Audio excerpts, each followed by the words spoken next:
What's up, Raptor fans? Your boy Andre Lindo back at you again with another Raptors barbershop recap, or that's how we say here in Edmonton. Okay, so the Raptors win an extremely ugly game, 86-83, with DeMar DeRozan actually missing 2 free throws, and oh my god, it was like, my heart. Anyways, Raptors up and down, and you can tell that they're visibly missing Fred VanVleet. But let's talk about the 3 key points coming up.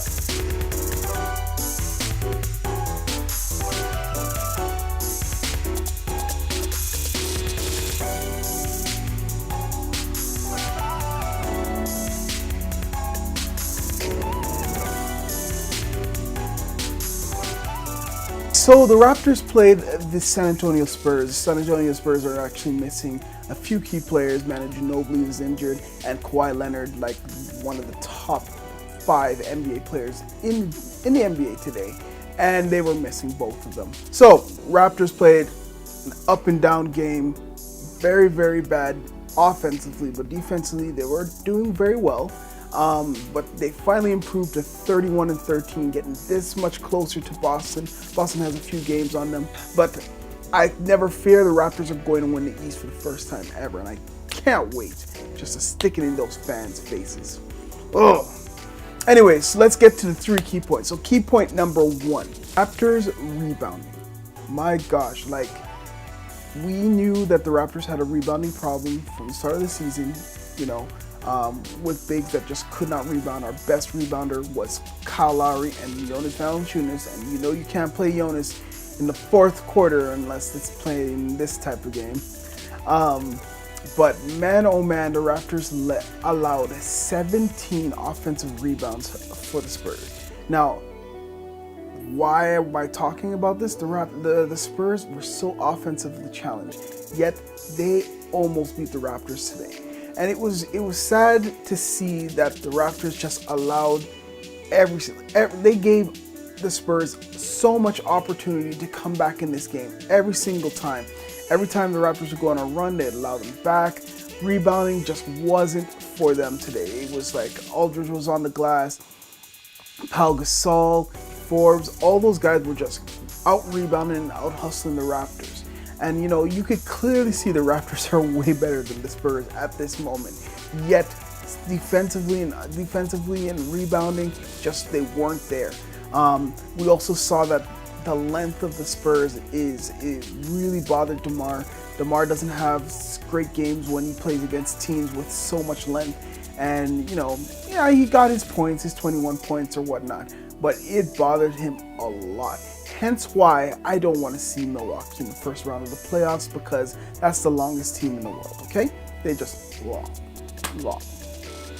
So the Raptors need to clean that up. I don't know how we're going to clean that up. I think they're trying to. You see DeMar had 7 rebounds today, so they're trying to rebound from the wing position, but those bigs got to start rebounding. So JV actually had to close out the game because we needed rebounding badly, and JV's our best rebounder, but he also isn't the most agile person, and picked up 2 of the stupidest fouls in the last few minutes of the 4th quarter that really got the game kind of close.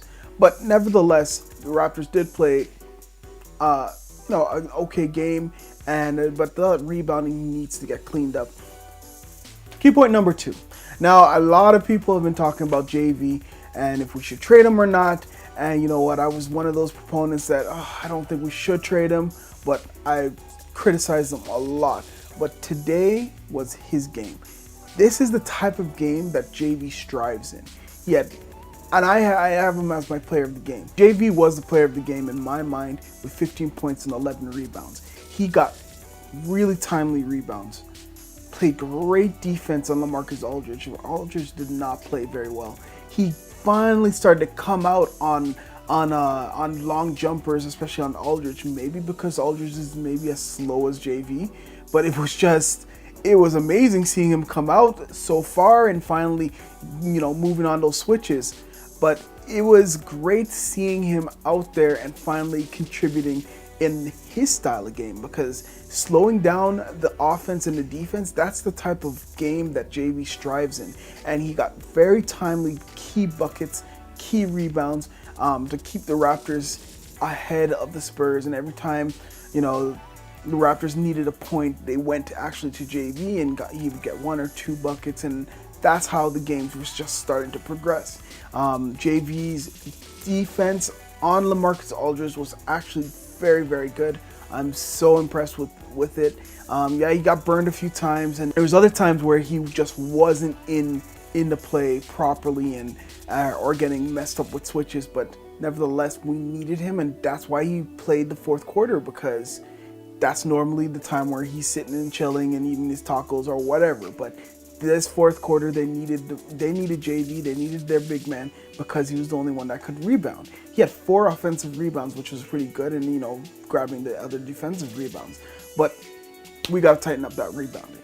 Key point number 3, Kyle Lowry came to play and try to show them coaches, yo, you better put him on the team. 24 points, 3 rebounds, 3 assists, pretty good stat line.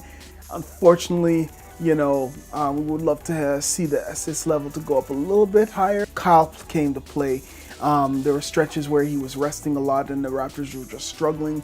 And it's so evident how much the Raptors miss Van Fleet. So much. Van Fleet, hurry up, get well soon, because we really need you out there.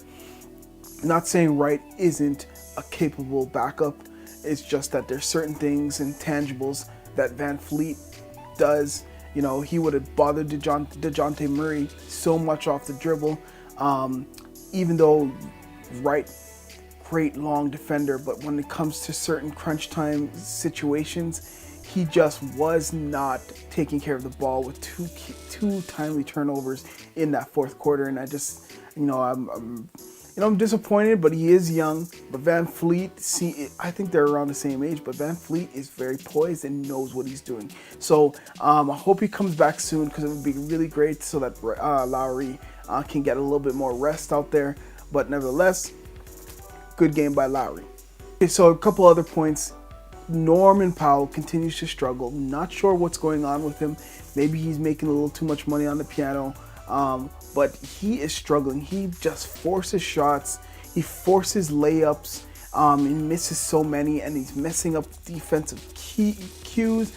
Oh my gosh, he fouled a 3-point shooter. You are not going to block a 3-point shot. You're just not. The best thing you can do is try to get in his way as much as possible.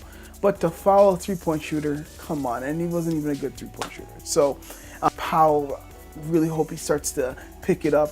You know, second half of the season's coming out. And people were talking about, did we overrate Norm? I don't think we did. I think he's good. I think something just in his mind, it seems to be like the way Terrence Ross was when he started to kind of, his decline on the team just started to go down. So let's see if we can get him back on track and just keep cheering him up, man. DeRozan, of course, we just talked about DeRozan. DeRozan has 21.7 rebounds, 6 assists. That is a stat line. But he missed 2 free throws at the end of the game that could have cost them the game.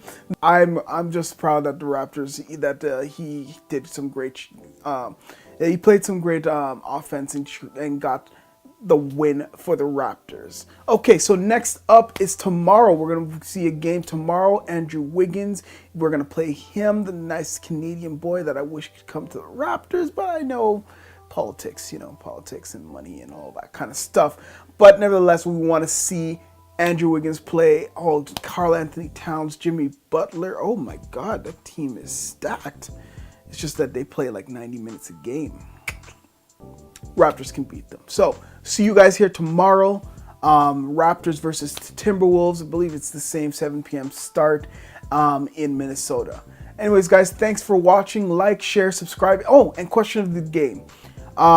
With Norman Powell's struggles, do you think we need to send him down to the G League to build back his confidence? Or will that kill his confidence a little bit more? Thank you guys for watching, and I'll see you tomorrow. Peace.